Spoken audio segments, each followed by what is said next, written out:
చూసారా ఫ్రెండ్స్, ఇవి మనము ఏమన్నా తినబుద్ధి కానప్పుడు, మరి మనకు జ్వరం వచ్చి సరిదైనప్పుడు తినబుద్ధి కాదు కదా, మనకు ఏది తినబుద్ధి కానప్పుడు ఇట్లా పుదీనా మంచిగా కడిగేసి ఫ్రెష్ చేసుకోవాలి. ఉప్పు, జీలకర్ర, చింతపండు, టమాటా, పచ్చిమిర్చి, కొత్తిమీర ఉంటే కొత్తిమీర అన్నీ వేసుకొని మంచిగా వేపుకొని కొంచెం నూనె పోసి సాల్ట్ ముందు వేస్తే తొందరగా వేగుతాయి.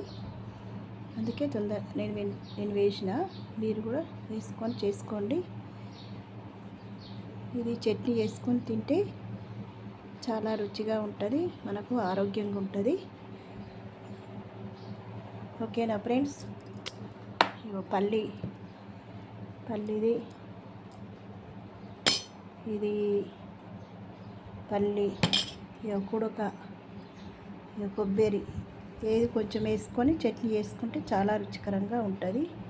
ఏది లేకపోయినా మీకు వీటితోనే చేసుకుందామన్నా కూడా చేసుకోవచ్చు, చాలా రుచిగా ఉంటుంది. ఓకేనా ఫ్రెండ్స్, థ్యాంక్ యూ.